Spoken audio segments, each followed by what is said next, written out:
I want to talk about this movie. I saw this on Friday. This is the poster for Godzilla Minus One. I saw it twice on Fridays.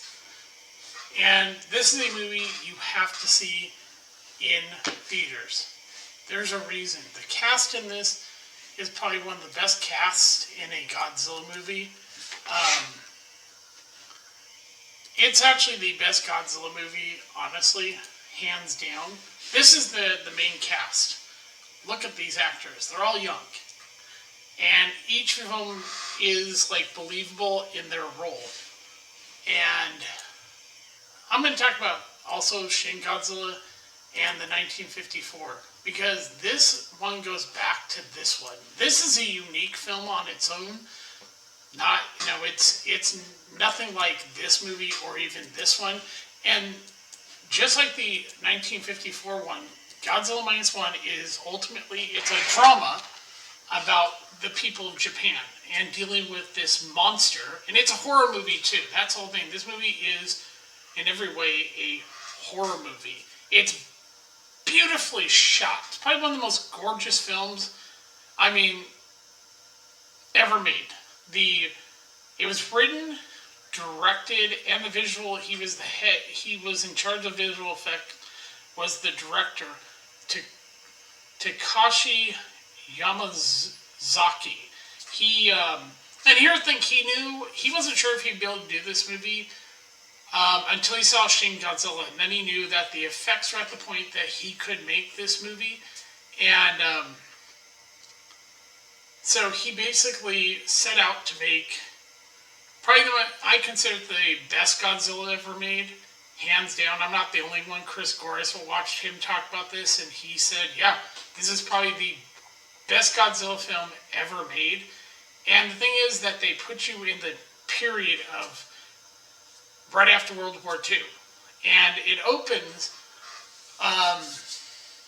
with the lead, this kamikaze pilot, Koichi Shikiki Shimiya. And he basically decides he's not going to die because he knows the war's over. So he basically flees, he basically avoids dying as a kamikaze pilot by going on this island, Oda, where all these mechanics are, where they repair the planes that need, and he meets the head mechanic, Tamaguchi, I think is his name. Let me make sure I got his name right. He's Tachibana. He's the head mechanic in this movie, and basically he goes, I understand why you essentially fled. You didn't want to die. You know the war's over. There's no reason to die, and it's a human drama. Everybody in this movie does a fantastic job, and something that a lot of people don't understand about Japanese, they don't show their emotions very well, so there are scenes where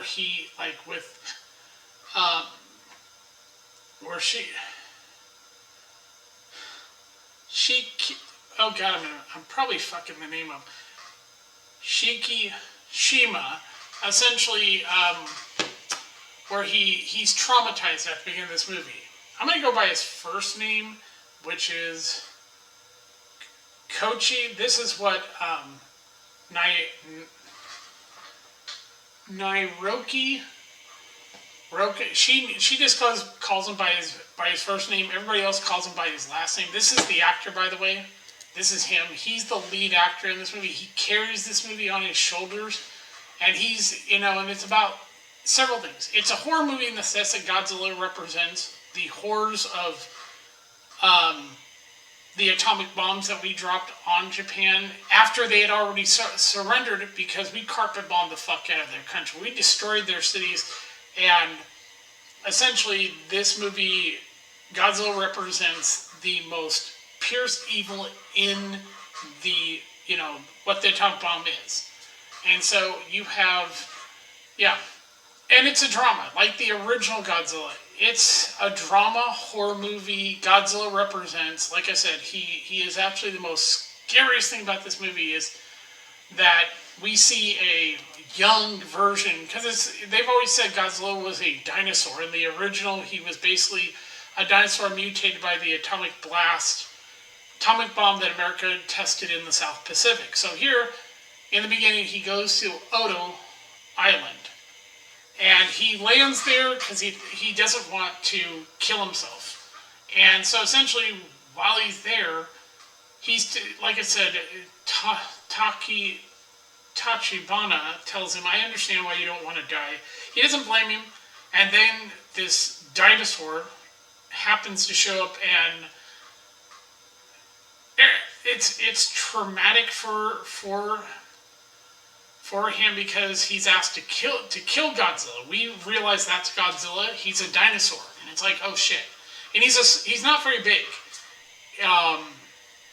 And basically, the first thing that happens is the Tachibana tells the guy to turn on the light. He sees that Godzilla. Holy shit, he's terrifying. Even in his small dinosaur form, he's absolutely fucking terrifying. And he attacks the light because it hurt him. And that's what essentially goes on, is that Godzilla reacts to being attacked. And so this is why he hates humanity. Is essentially, all he's doing is walking around. He's not attacking them. He only attacked the light at first, and so he's walking around, he's stepping, and one of the guys, they're not soldiers, by the way. These mechanics, they're not soldiers. Freaks out and fires at Godzilla, and Godzilla goes on it, just fucking goes crazy and starts killing everyone. And essentially, the pilot's asked to shoot Godzilla. He freezes, and everybody's killed but Tachibana and Nairo. Oh god, I keep forgetting his name. His character name, I cannot pronounce. His last name is really hard. Kairochi. Yeah, they're the only two survivors. And they, and it's like, you can tell he goes back home where he ends up meeting this woman who's taking care of this little baby. And essentially, it's sort of, gets a family.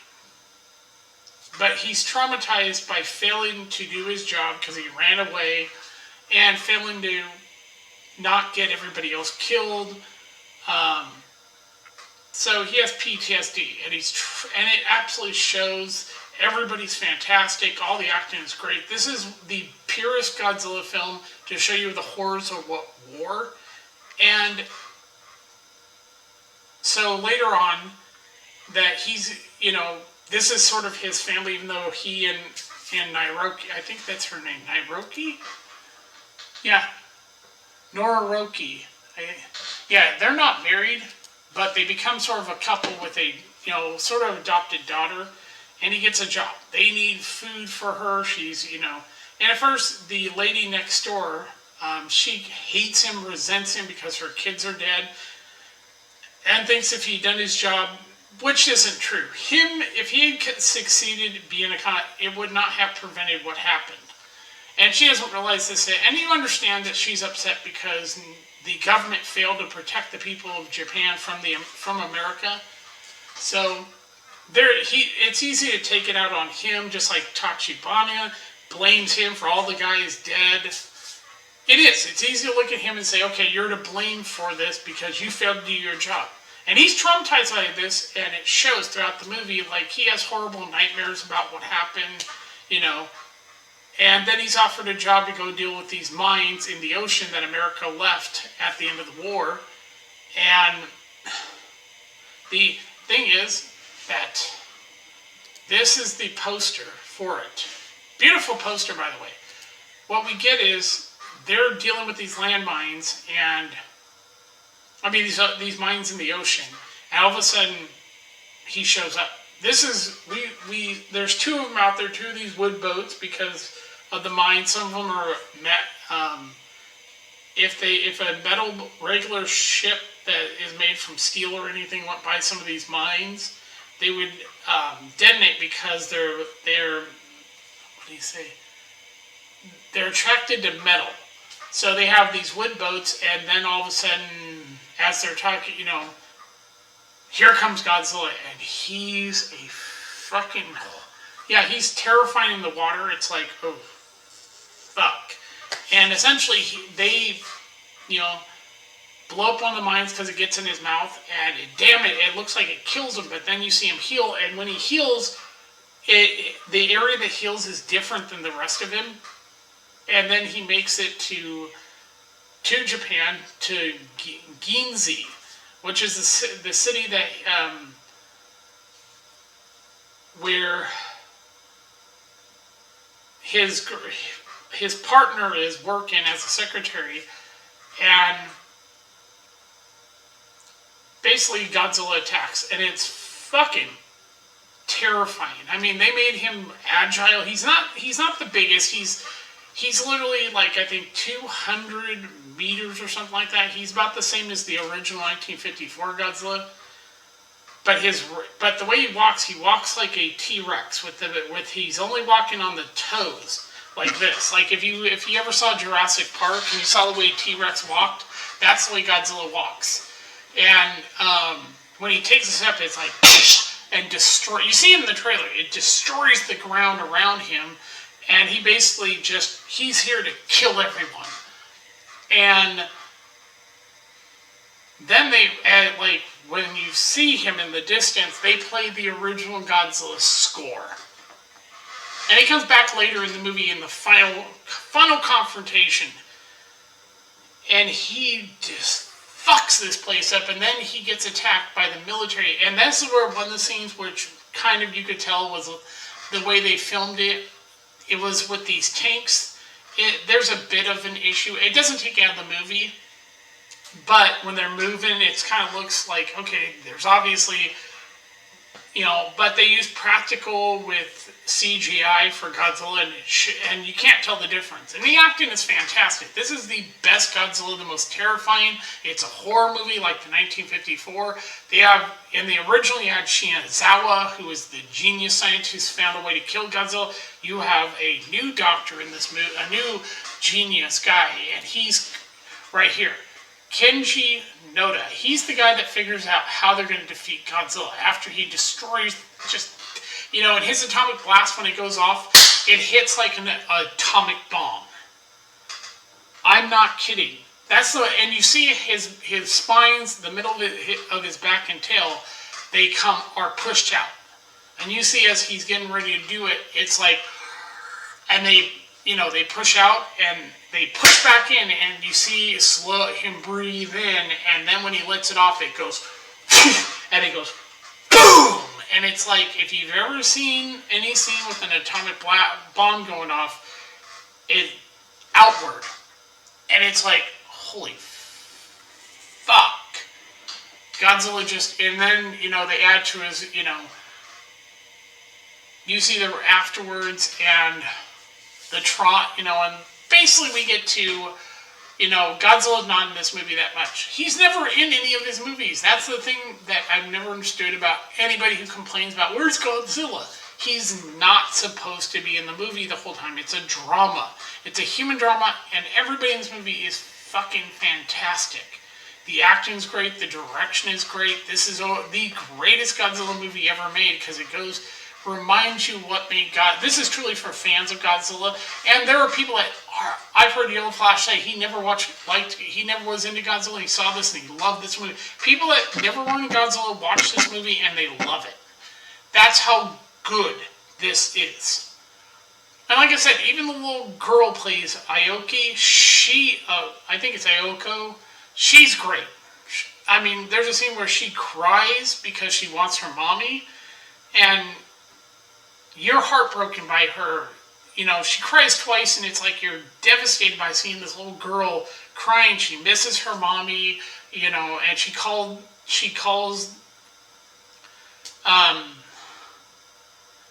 her dad, and he's like, I'm not your dad. Because he doesn't believe he deserves to live. He's got what's called survivor's guilt. He survived this rampage with Godzilla. He survived the war. He doesn't think he deserves to live. He wants to live, but at the same time, he's so traumatized that he doesn't know if he's and you get that in the movie. makes you believe he's suffering PTSD and he has survivor's guilt because he doesn't think he deserves to live. And that's important because Godzilla is fundamentally a drama about human suffering. And this movie, putting it at the end of World War II and watching these people when they come together at the end to decide how they're going to deal with Godzilla. And like I said, the actor who plays this movie's version of Shiezawa, Kenji Noda, he is great. Oh, by the way, she, saves him after the Godzilla lets off his breath and the air is being pushed back. She pushes Naokyo. She actually saves him from being taken away by it. And we don't see her till the end of the movie. That's not really a spoiler, but yeah. And so we get a fantastic cast of young actors doing and they all come together. There's some humor in the movie. There's a scene where they say our country's in our hand. I had to laugh at that because it's not in their hands. It's in our government controls Japan's government. And that is pointed out in this movie where they're all talking about how they're going to deal, and they have a plan to essentially sink Godzilla to the bottom of this trench off the coast of Japan, and then bring him up so it will kill him. It'll decompress him and he'll die. That's what they're hoping to kill him. Which is a genius move, actually, if you think about it, because decompression can actually kill. It's a real thing. It does happen. So they want to sink him to the bottom of the ocean and then bring him up fast so he can't decompress, so it kills him.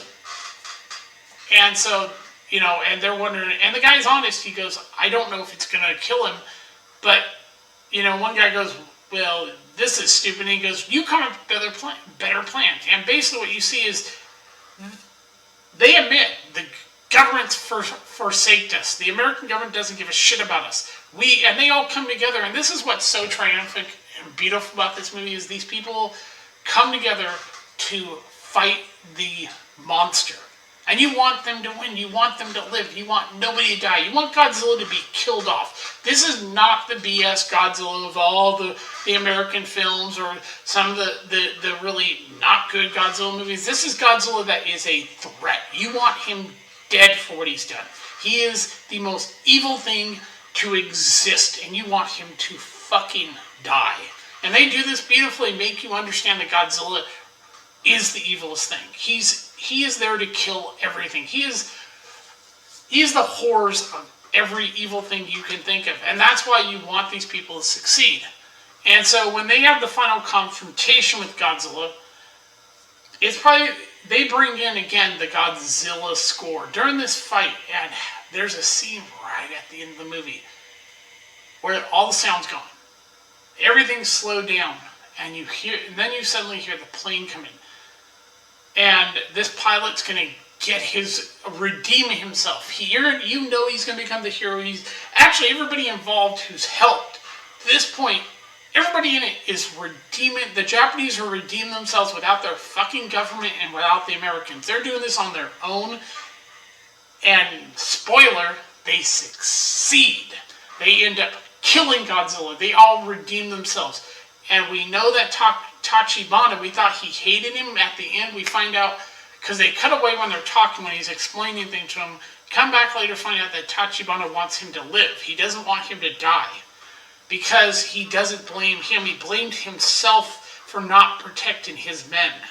He was living the same as this kamikaze pilot, Kyoichi. He was living with survivor's guilt and the guilt that his men died. So they succeed in killing Godzilla. Wow. And people ask, did they set up for a sequel? Absolutely. The way this ends, it's like they're letting you know there's going to be a sequel to this movie. And it's one of the most beautiful movies ever fucking filmed.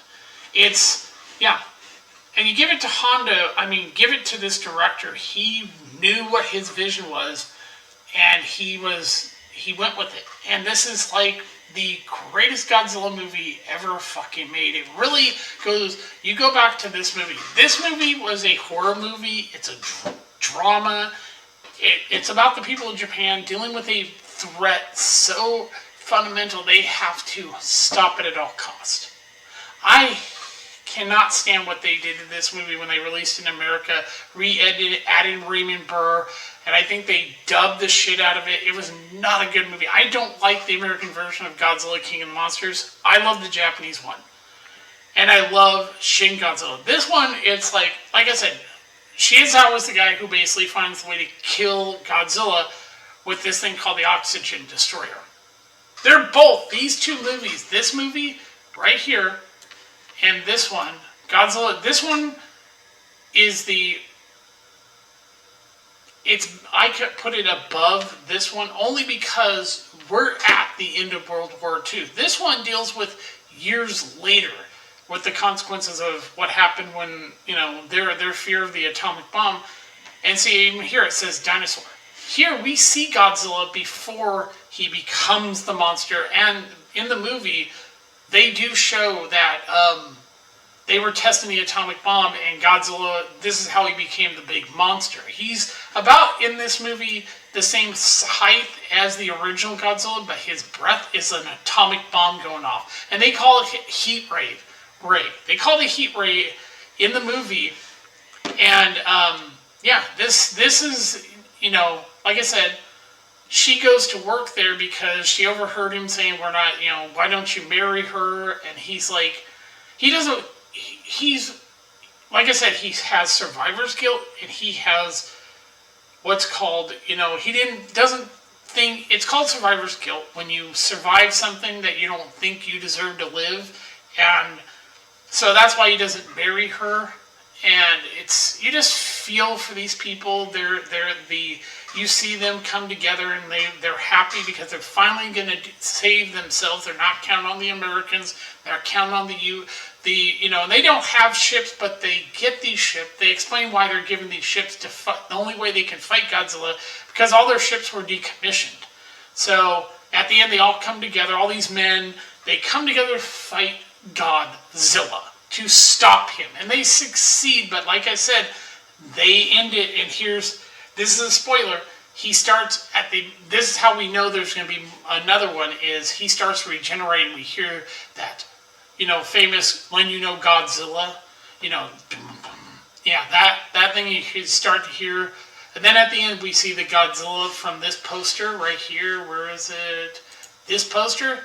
This right here comes on the screen at the end of the movie. I said we have an ending that fits for this movie so perfectly that it has they redeem themselves. They overcome, two men overcame their trauma of survivor's guilt, of dealing with Godzilla when they first encountered Godzilla, and at the end, this man realizes he's had everything. And he breaks down when he finds out that she's alive, and he goes to the hospital, and she asks him, is your war over? And he goes, yes. And he breaks down. This is when he realized what he wanted all along was a family. And he finally has achieved that. This, that's what's great about this movie. This movie is the greatest Godzilla movie ever made. They did it so perfectly. They surpassed the original Godzilla. This movie right here. This movie was probably I love this movie. I love everything about it. I love the way that they did this movie. Everything about it. I mean, it was a perfect film. It was, you had a guy in a suit. Yes, there was a guy, and the thing is that everything in this movie happens years later, after World War II, when Japan's been rebuilt. Then Godzilla comes. Here, we're getting it at the end of World War II. And you see Tokyo's been devastated. And, this is about the human spirit overcoming trauma and trying to survive against the most evil thing you can think of. That's what makes this, and this right here too. These two movies represent what Godzilla is. The most evil fucking thing. He's not savior of mankind. He's not here to, he's not a force of nature. He's a force of destruction. He's there to wipe these people out. And like this says, they basically take and redo this in such a brilliant way, this movie right here, that it does everything this movie couldn't do. It surpasses it. It makes Godzilla absolutely more terrifying and agile, like when he's in Ginza and he's like destroying a building and he turns his tail quickly. He turns that tail and it's like he's the most agile version of Godzilla. There are a few scenes where he's walking and you're seeing it from a distance and it's like this. It just shows him walking and that part kind of looks like, okay, that's got to be CGI Godzilla or but it doesn't take you out of the movie. Then you see like where he's using his mouth a lot, like dinosaur, like any crew, like cats and dogs, they use their mouth. He will like him and Coyote. Is it Coyote? Is it Coyote? Yeah. Coyote, when he's in the plane at the end of the movie, going to confront Godzilla to lure him into their trap, Godzilla tries to go bite him and attack him with his tail, and it's done so well. You're like, oh my god! You jump when he's flying near Godzilla and Godzilla tries to get him. You literally feel yourself jump. And here's the thing: is the land stuff is him being on land is great, but for some reason, everything in the water, like where you barely see where you only see this part of him, his head to his mouth. That's probably some of the most terrifying part about this Godzilla is what you don't see. When he's in the water, there's something about it reminds you of Jaws. That is terrifying as fuck about this movie is when we first see the adult Godzilla and he's in that water and his head comes, and you first see his spines, you're like, oh shit, get the fuck out of here. Then you see his head come up as they're trying to deal with him, and you see that fate, and it's like, he's looking at him like, are you seriously this stupid to think you're gonna hurt me?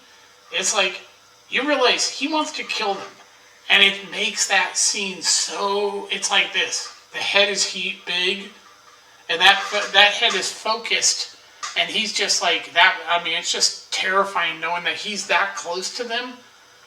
And it doesn't take much. Understand, like when he comes into Ginza and he's about to fire and they all stop to look, it doesn't take much to make the Japanese believe that Godzilla's right. They're looking at Godzilla.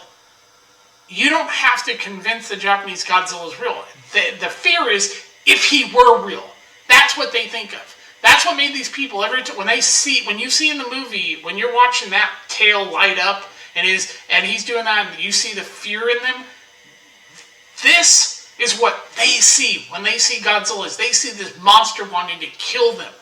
That's why they're not really acting. They're generally terrified of Godzilla.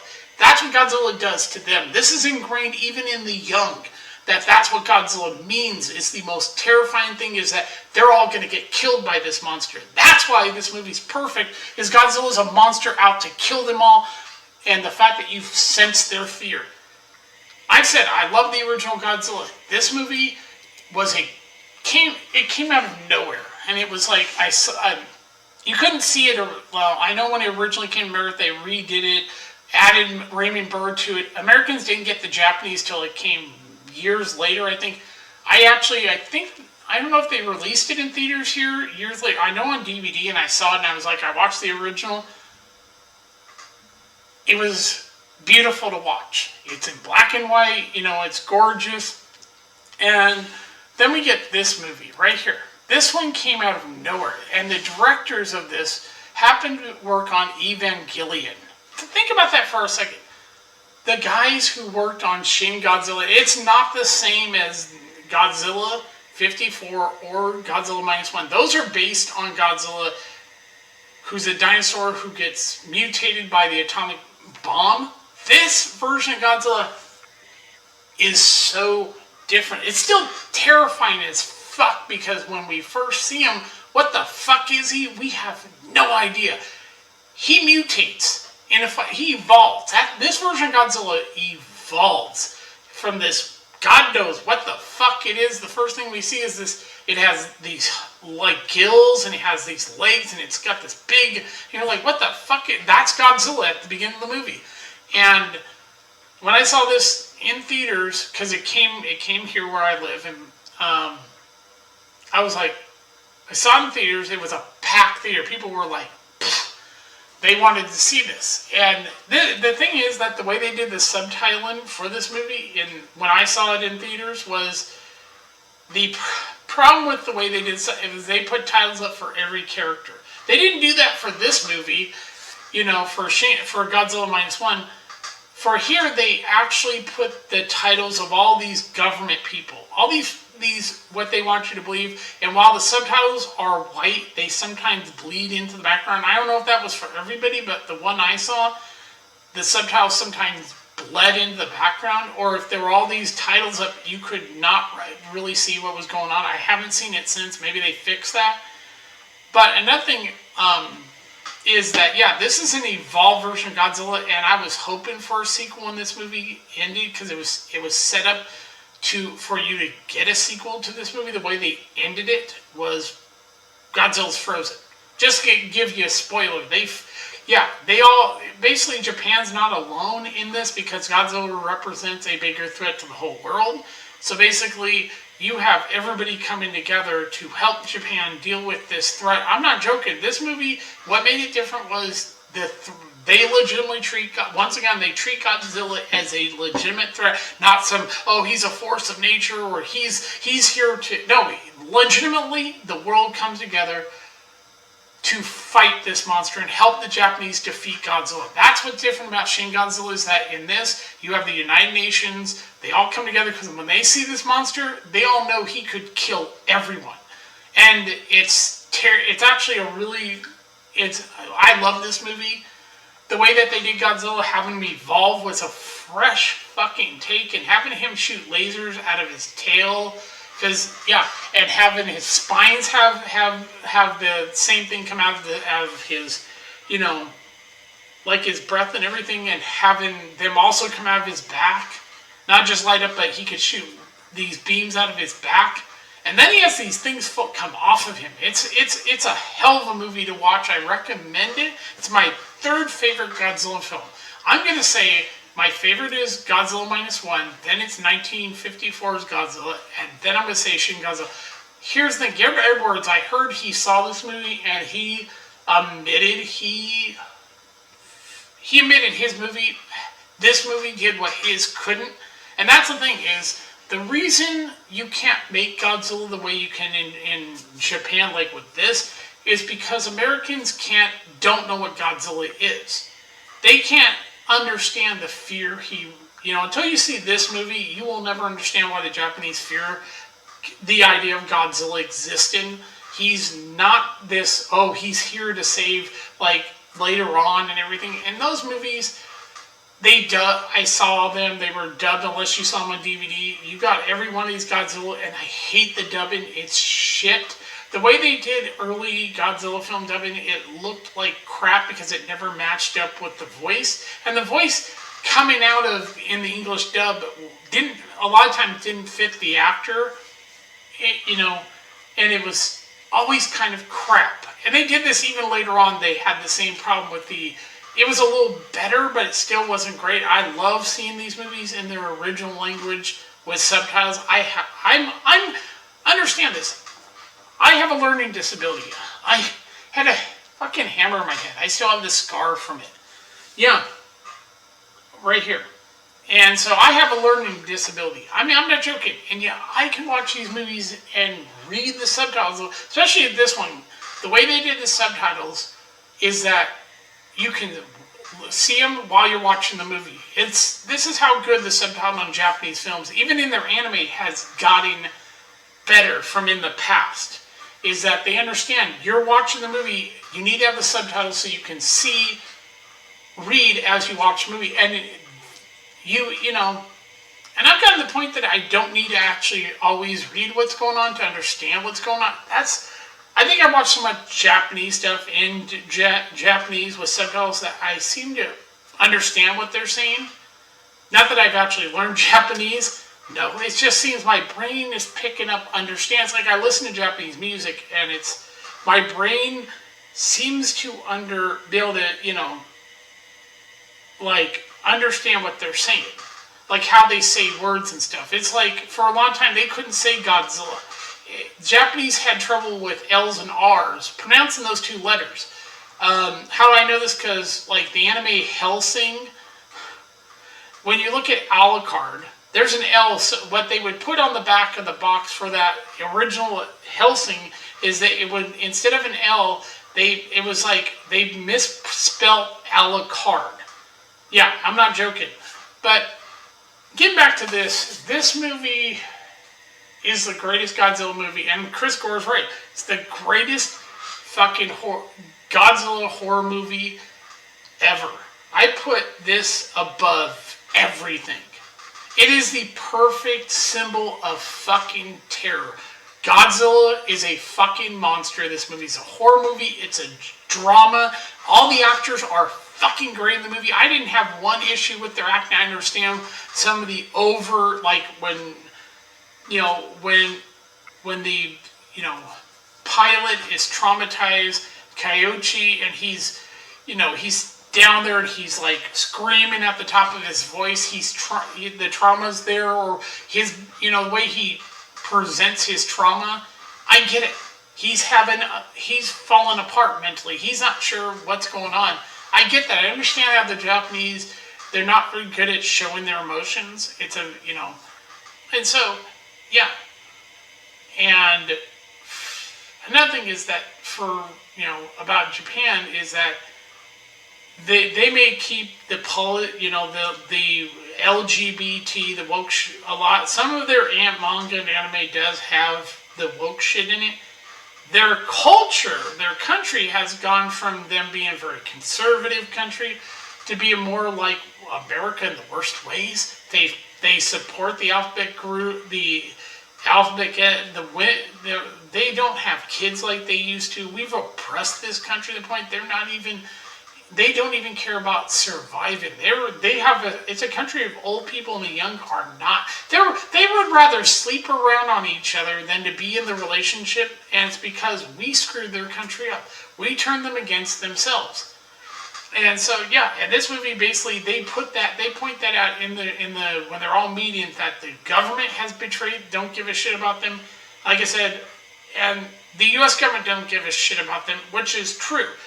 And this is how the Japanese people today feel about their own government. And it shows when the earthquake tsunami hit and the Fukushima nuclear power plant was affected by the earthquake and tsunami. And the government, the previous prime minister, for almost a month didn't tell the people that they had a problem with what happened at Fukushima. And the reason it was, I don't know if they can ever get it up and running, but it was so damaged was the company that built it cut corners. So, and then, and then our government tells them, go dump that nuclear water in the Pacific, and this is why no country wants to buy their fish. It's so bad that they're actually feeding that kind of fish that they pull out. And the fishermen told them, don't do it. This is what they don't listen to their own people. The previous prime minister resigned. This one said, oh yeah, dump the shit because America told them to do it. And when the fishermen protested and said, don't do that, you're going to destroy our industry, no one will buy the fish. China won't buy it because they don't want that contaminated fish. It got so bad, they're feeding that shit to our soldiers, to American soldiers on the military bases, because they can't get rid of the fish. But yeah, this whole thing is the most horrifying, one of the most terrifying Godzilla. He is out to kill them, and you feel that, and you empathize with these people, and you want them to succeed. And the fact that they do is what's so great about this movie. They kill Godzilla, and you're happy. I was clapping at the end of the movie. I went, yes. I didn't have very many people that did that. Some people walked out as the credits. I sat through the credits and heard that beautiful score, and I was like, this is the perfect Godzilla movie. I've heard people like Culture Casino say he saw it where people clapped at the end. I didn't get that experience with people in the theater, but I love this fucking movie. Greatest Godzilla movie of all time. It is a horror movie. It's a drama like the original. And the third greatest is Shin Godzilla, which isn't even like these two. These two are based on Godzilla being a dinosaur, and being mutated by an atomic bomb, which in this movie they do tell you. They put dates on, like we're talking the year, the date of, throughout the movie, like when they tested the bomb, when America tested the bomb again, and you hear Godzilla, that's when he gets mutated by the atomic blast. They do put that in this movie, which is actually, like, because they mentioned in this movie that he was turned into Godzilla because of the atomic blast testing after after they had dropped the bombs on Japan. America was still testing the atomic bomb in the South Pacific, which was fucking true. So here they actually show that they were still testing, and this is how Godzilla, and you hear his roar, and you realize when he shows up next, oh fuck, he's gonna be big. Like I said, he's not the biggest Godzilla. This Godzilla's probably bigger than him, and this one's terrifying in a different way because of his evolution, and it's just this is a great movie. I recommend it. If you haven't seen it, see it. And, I could go through every other, look at this. This is Godzilla. Look at this. This is what he looks like. If you really want to agree. See, if you want to see, it's like Godzilla's like a fucking menace. He is. He's absolutely like the most terrifying thing you'll see. Is the fact that he's literally, if you look at, where is it? This. Look at this. This is Godzilla. Just look at this picture. That's, God, look at this. This is him after he, look at that. That's terrifying. And you're going, holy shit, this is what makes Godzilla so frightening, is that he is literally death itself. And you see all these different looks of him. You're like, oh my god, what the fuck? They created the most terrifying Godzilla, and this is why people are loving this movie. Whether you are a fan or not, you see this movie, you're going to be absolutely floored how good this movie really is. And this version of Godzilla is the most fucking just scary. You see a version of Godzilla that just makes you go, holy shit. Look at this face. Look at that. So here's the poster. Look at the images. I don't want to see that. But look at this. Just look at that. He's not the biggest Godzilla. Just look at that. There's a close-up. This guy is terrifying. When you see this coming, that's scary. Seeing that face coming at you, you know you're going to be fucked up. They present Godzilla as truly the monster. And just look at this. See this? Yeah, he destroys in the trailer, if you see where he's destroying the ground, that's in the fucking movie. And it makes, in Ginza, when he actually comes to Ginza and you see that foot stomp down, you go, wow, this is the most terrifying Godzilla ever. I was actually I was like, oh fuck.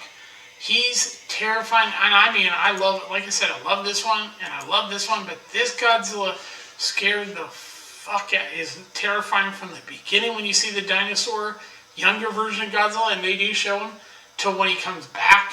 And the thing I love about this is that Godzilla comes in only when necessary. Otherwise, we're dealing with the people, and there is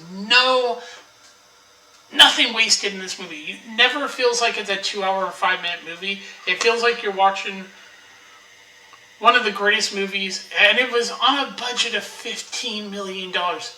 What the fuck?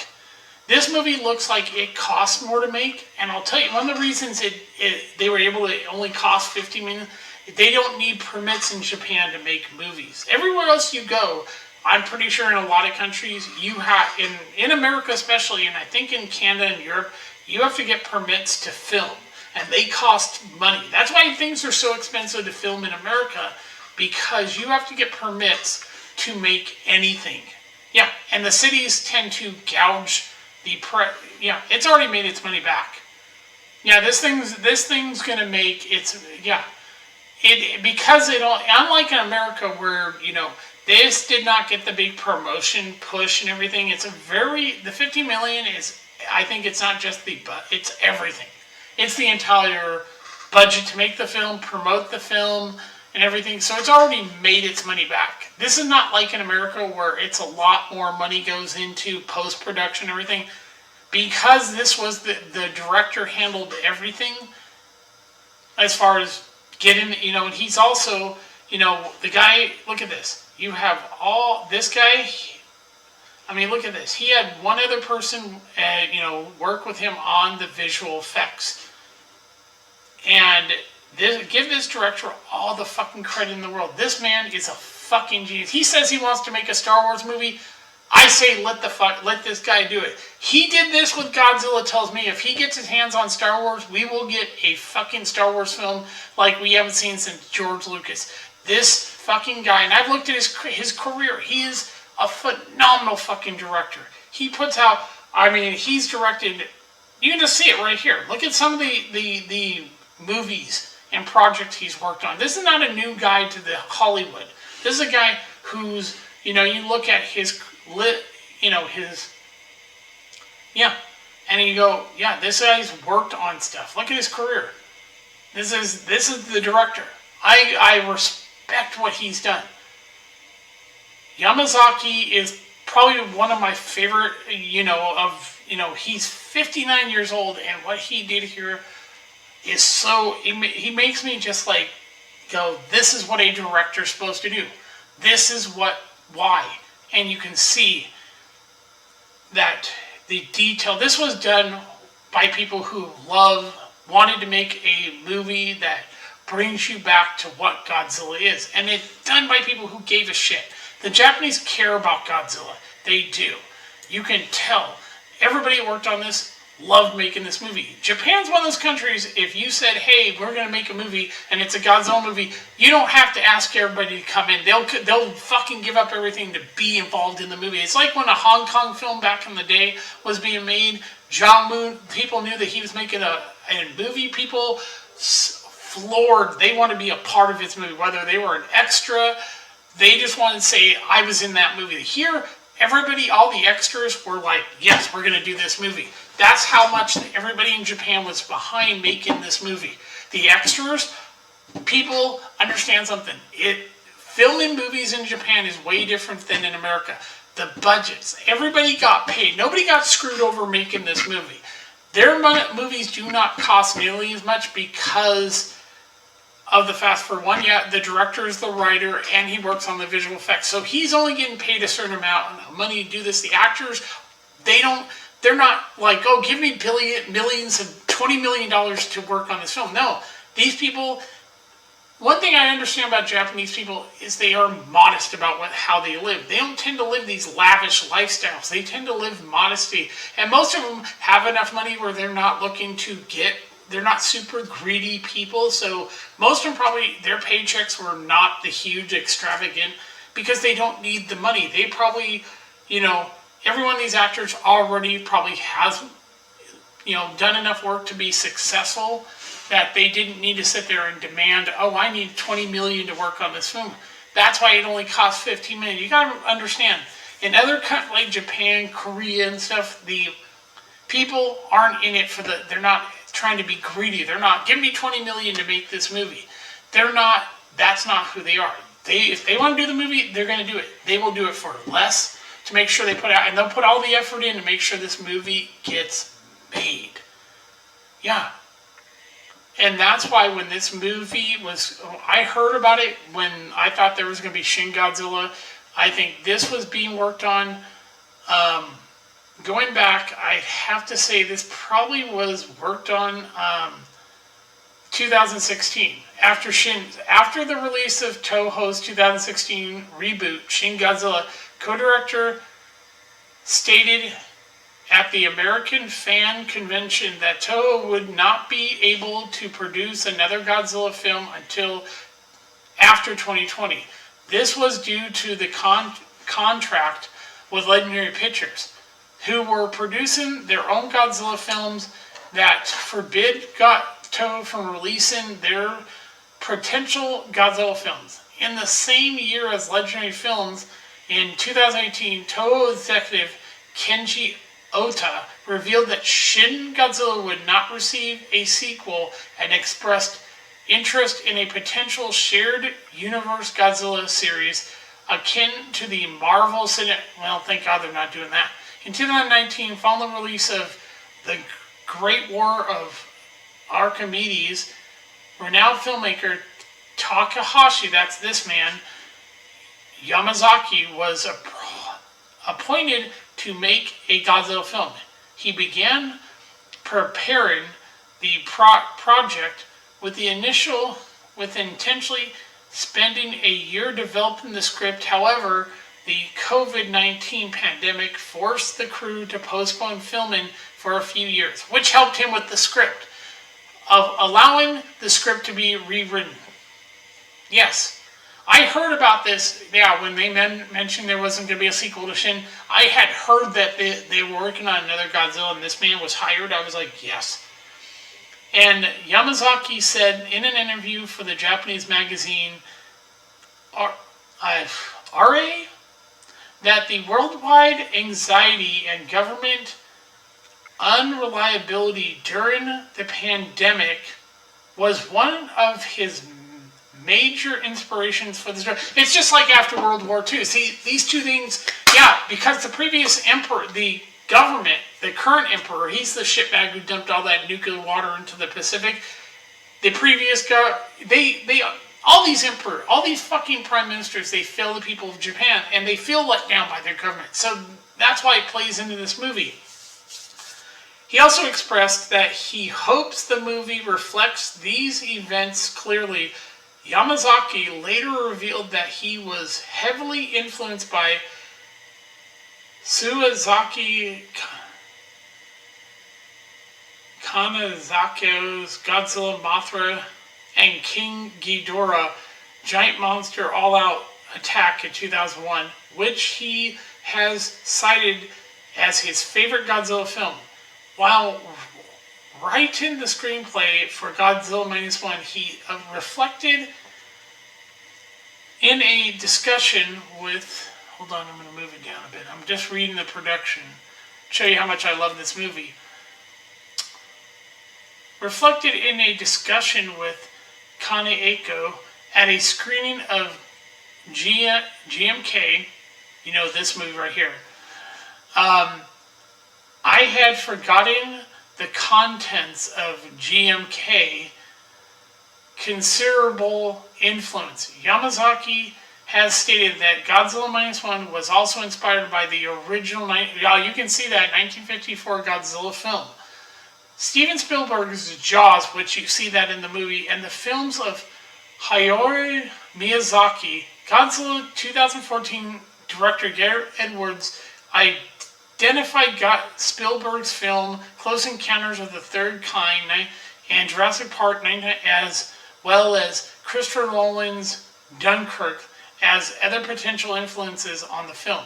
Godzilla Minus One marks Yamazaki's third time working on a production utilizing Godzilla. His first being Always Sunset on Street 2, which featured the fictional monster in the film's dreamlike opening. During production on Minus One, he also directed and created the effects for Amusement Park. Oh yeah, that's the Godzilla ride. Yeah, which the lead actress went on and said it was she was terrified. The design of Godzilla Minus One is a variation of the one in Godzilla the Ride. Novelization of the film written by Yamazuki was published in Japan by on November the 8th. Okay, filming on February the 18th, 2022, Robot Communications announced the film under the working title Blockbuster Monster Movie. Clever title. Kaiju, via a casting call on their official website. Robot stated Yamazuki would direct and that the film would be presented by Toho. This made people want it. The next day, HuffPost wrote Kenji Ando mentioned the conjecture from fans on social media whether the film would be a remake of the 1954 film. Ando also noted that it is a period piece set in post-war Japan between 1945 and 1947, citing Yamazuki's comments from an interview regarding the depiction of Godzilla in Always Sunset on 3rd Street. You can't have Godzilla unless it's the Showa area. That's the original Godzilla. Toho declared that Yamazuki's unnamed kaiju project is a Godzilla film.